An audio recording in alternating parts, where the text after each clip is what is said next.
विद्यार्थियों, इससे पूर्व हमने राष्ट्रीय आय से संबंधित कुछ अवधारणाओं का अध्ययन किया था। आज हम main concepts and aggregates of national income, राष्ट्रीय आय के प्रमुख समुच्चय एवं धारणाओं का अध्ययन करेंगे, जिसके अंतर्गत हम सबसे पहले लेंगे बाजार कीमतों पर सकल घरेलू उत्पाद, gross domestic product at market price, या इसको हम संक्षेप में जैसा ब्रैकेट में लिखा हुआ है जीडीपी एट मार्केट प्राइस भी कहा जाता है। सकल घरेलू उत्पाद से हमारा अर्थ एक देश की घरेलू सीमा में एक वर्ष में उत्पादित सभी वस्तुओं एवं सेवाओं के मौद्रिक मूल्य से होता है। यानी एक देश की घरेलू सीमाओं में जो भी वस्तुओं और सेवाओं का उत्पादन किया जाता है, उनका जो मौद्रिक मूल्य होता है उसे हम जीडीपी एट मार्केट प्राइस कहते हैं। प्रत्येक देश की अर्थव्यवस्था में अनेक क्षेत्रों में उत्पादन क्रिया चलती रहती है, जिसमें हम मान लेते हैं चीनी, कपड़ा, स्टील, खाद्य पदार्थ, गेहूँ, कंप्यूटर सामग्री आदि वस्तुओं का निर्माण होता रहता है। इसके साथ साथ सरकारी प्रशासन, बैंक, बीमा कंपनियां तथा परिवहन आदि सेवाओं का निर्माण भी होता रहता है। तो इन समस्त वस्तुओं और सेवाओं का जो बाजार मूल्य होता है, उसका जो सकल जोड़ होता है, उसे हम जीडीपी एट मार्केट प्राइस कहते हैं। तो ये हमने 3-4 वस्तुएं गिनाई है, लेकिन वास्तव में किसी भी अर्थव्यवस्था में ऐसी 3-4 वस्तुएं नहीं होकर के और उसके स्थान पर सैकड़ों एवं हजारों किस्म की वस्तुएं और सेवाएं होती है, जिनके कुल बाजार मूल्य को हम ज्ञात करते हैं तथा सकल घरेलू उत्पाद की गणना बाजार कीमतों पर या प्रचलित कीमतों पर किए जाने के कारण इसे बाजार कीमत पर सकल घरेलू उत्पाद या जीडीपी एट मार्केट प्राइस कहा जाता है। इसको एक सूत्र के रूप में हम इस प्रकार से लिख सकते हैं कि GDP at market price is equal to P bracket में ओ प्लस पी ब्रैकेट में एस। यहाँ पर जीडीपी एट मार्केट प्राइस का मतलब है बाजार कीमतों पर सकल घरेलू उत्पाद, बराबर पी का मतलब है यहाँ प्रति इकाई कीमत, यानी प्रत्येक इकाई की क्या कीमत है। ओ का मतलब है भौतिक वस्तुओं से, जैसे गेहूँ, चीनी, लोहा, स्टील, है ना, खाद्य पदार्थ, कपड़ा आदि। और एस का मतलब है भौतिक सेवाएं, जैसे बैंकिंग सेवाएं, बीमा सेवाएं, प्रशासनिक सेवाएं आदि। तो इस प्रकार से हम ज्ञात कर सकते हैं। इसमें हम फिर एक दूसरे और तरीके से जीडीपी एट मार्केट प्राइस ज्ञात कर सकते हैं कि एक तो हम इन कुल उत्पादित वस्तुओं एवं सेवाओं का मूल्य लें माइनस मध्यवर्ती वस्तुओं एवं सेवाओं का मूल्य। यानी जैसा कि हमने पहले भी बताया था कि जब हम राष्ट्रीय आय की गणना करते हैं तो मध्यवर्ती वस्तुओं एवं सेवाओं के मूल्य को घटा देते हैं। तो जीडीपी एट मार्केट प्राइस को हम इस प्रकार से भी ज्ञात कर सकते हैं कि जो कुल उत्पादन हुआ है वस्तुओं और सेवाओं का, उनका जो बाजार मूल्य है उसमें से मध्यवर्ती वस्तुएं और सेवाएं जितनी काम में ली गई है उनके मूल्य को हम घटा दें, तो ऐसी स्थिति में हमारे पास जीडीपी एट मार्केट प्राइस आ जाएगा। इसको एक उदाहरण की सहायता से हम समझ सकते हैं कि मान लें एक अर्थव्यवस्था में 3 ही वस्तुएं उत्पादित की जा रही है, गेहूं, चीनी और लोहा।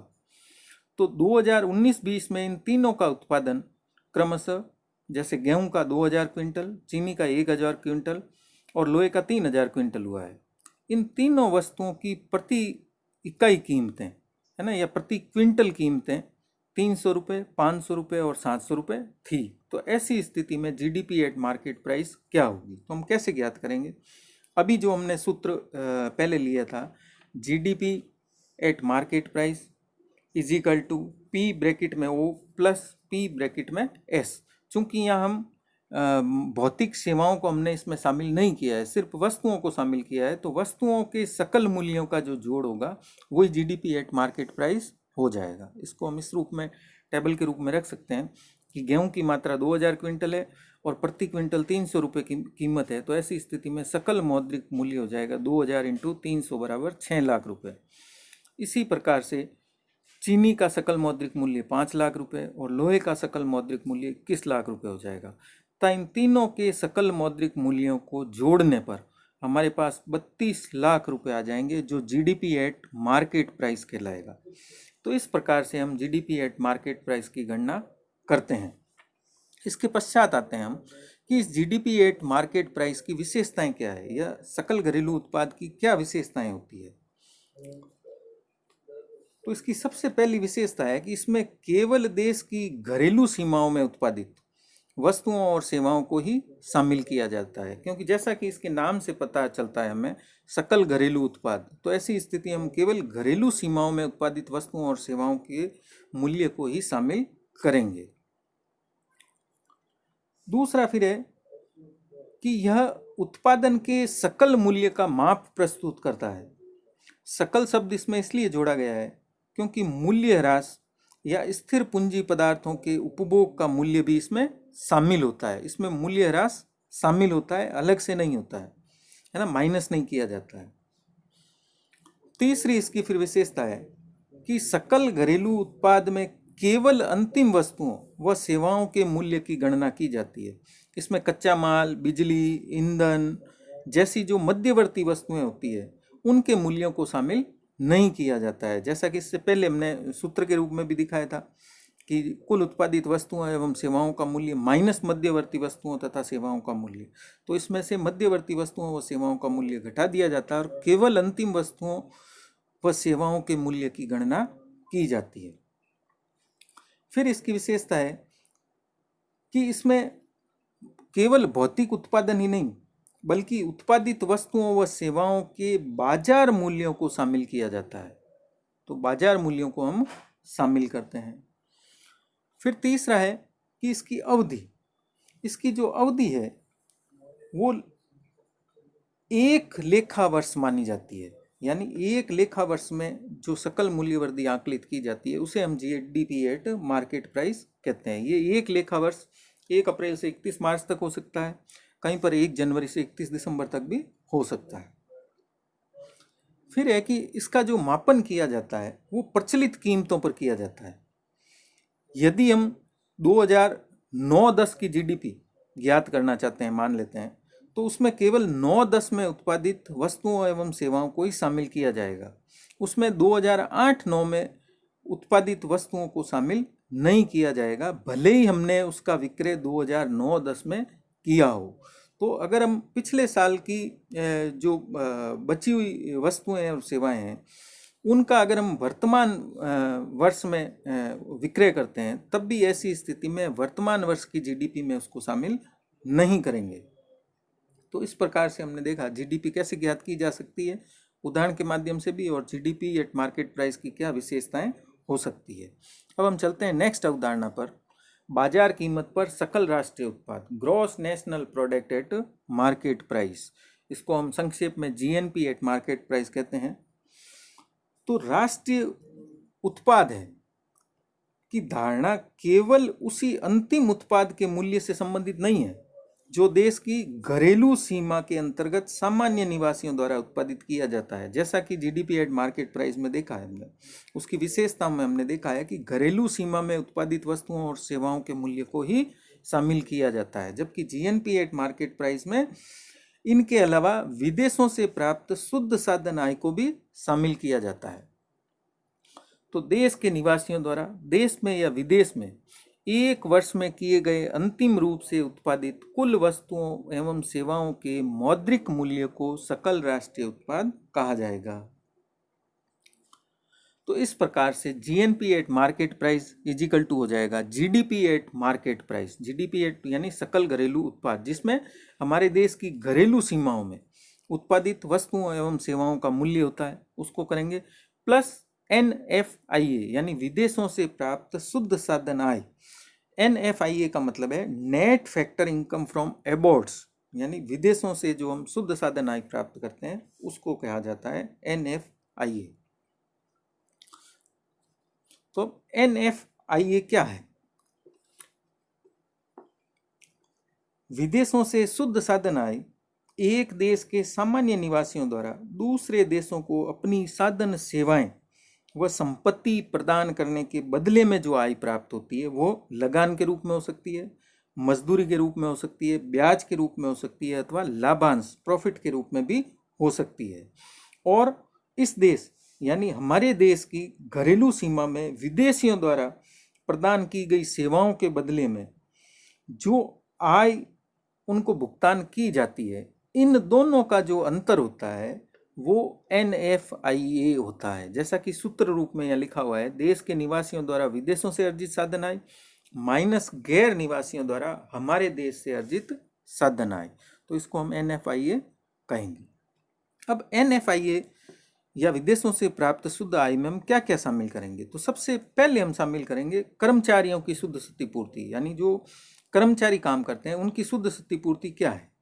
तो देश के निवासी दूसरे देश की घरेलू सीमा में अस्थायी रूप से जाकर के कार्य करके पारिश्रमिक प्राप्त करते हैं, तथा इसी प्रकार से विदेशी भी हमारे यहाँ भारत में अस्थायी रूप से काम करके पारिश्रमिक प्राप्त करते हैं। तो इन दोनों का अंतर, जो हमारे यहाँ के लोग दूसरे देश में काम करके पारिश्रमिक प्राप्त करते हैं और जो दूसरे देश के लोग हमारे यहाँ पर आकर के और पारिश्रमिक प्राप्त करते हैं, इन दोनों का जो अंतर होता है वो कर्मचारियों का शुद्ध पारिश्रमिक कहलाता है। फिर इसका दूसरा घटक आएगा कि संपत्ति तथा उद्यम वृत्ति से प्राप्त शुद्ध आय।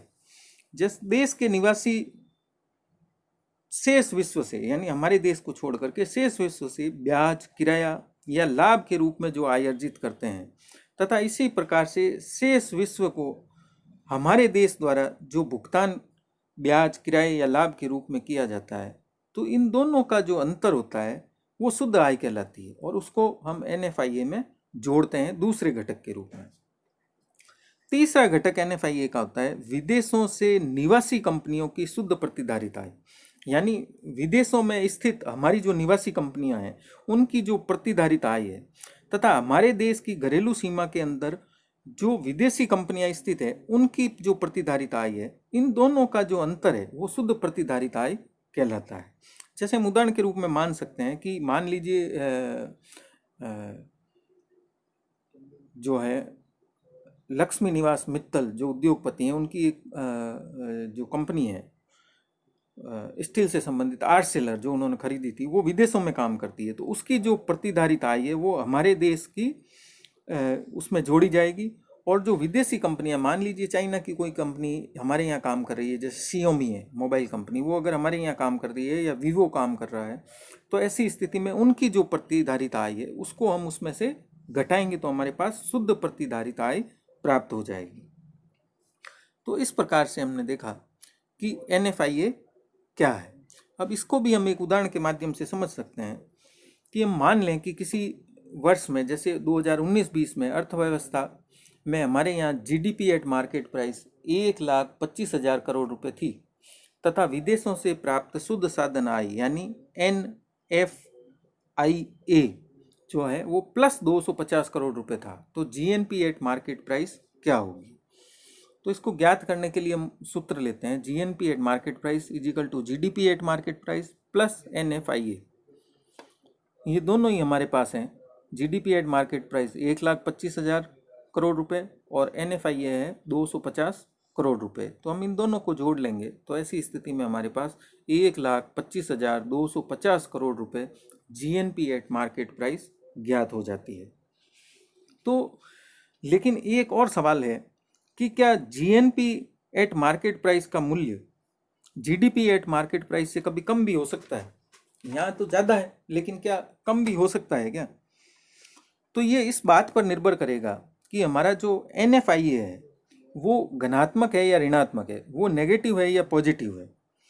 अगर विदेशों से प्राप्त शुद्ध साधन आय या NFIA पॉजिटिव या धनात्मक होता है तो सकल राष्ट्रीय उत्पाद यानी GNP एट मार्केट प्राइस सकल घरेलू उत्पाद GDP एट मार्केट प्राइस से ज़्यादा होगी। तो GNP at market price greater than GDP eight market price उस स्थिति में होगी जब हमारा NFIA प्लस में है या पॉजिटिव है या धनात्मक है। इसके विपरीत यदि विदेशों से शुद्ध साधन आय ऋणात्मक होती है तो ऐसी स्थिति में सकल राष्ट्रीय उत्पाद सकल घरेलू उत्पाद से कम भी हो सकता है। अगर हमारा NFIA माइनस होता है, यहाँ पर मान लीजिए -250 करोड़ रुपए होता, तो ऐसी स्थिति में GNP at market price GDP at market price से कम भी हो सकती थी। तो ये दो परिस्थितियां हैं कि जीएनपी एट मार्केट प्राइस और जीडीपी एट मार्केट प्राइस एक दूसरे से कम ज़्यादा हो सकती है। तो इस प्रकार से हमने आज दो अवधारणाएं जीडीपी एट मार्केट प्राइस और जीएनपी एट मार्केट प्राइस के बारे में अध्ययन किया है। इसके संबंध में आप लोगों के किसी प्रकार के संशय हो, किसी प्रकार का प्रश्न आपके दिमाग में आ रहा हो तो आप मेरे से संपर्क कर सकते हैं। ये बहुत ही महत्वपूर्ण धारणाएं हैं जो आगे हम राष्ट्रीय आय पढ़ेंगे तो उसमें समझ में आएगी। आपने जैसे देखा होगा कि इससे पहले हमने राष्ट्रीय आय से संबंधित मुख्य अवधारणाओं में पढ़ा था सामान्य निवासी, घरेलू सीमाएं, है ना, मूल्यह्रास, मध्यवर्ती वस्तुएं, वो सब इसमें अब आ रही है आगे। तो ये सारी चीज़ें आगे एक दूसरे से लिंक होती है और आगे काम में आएंगी, तो इन सबको हमें ध्यान से पढ़ना।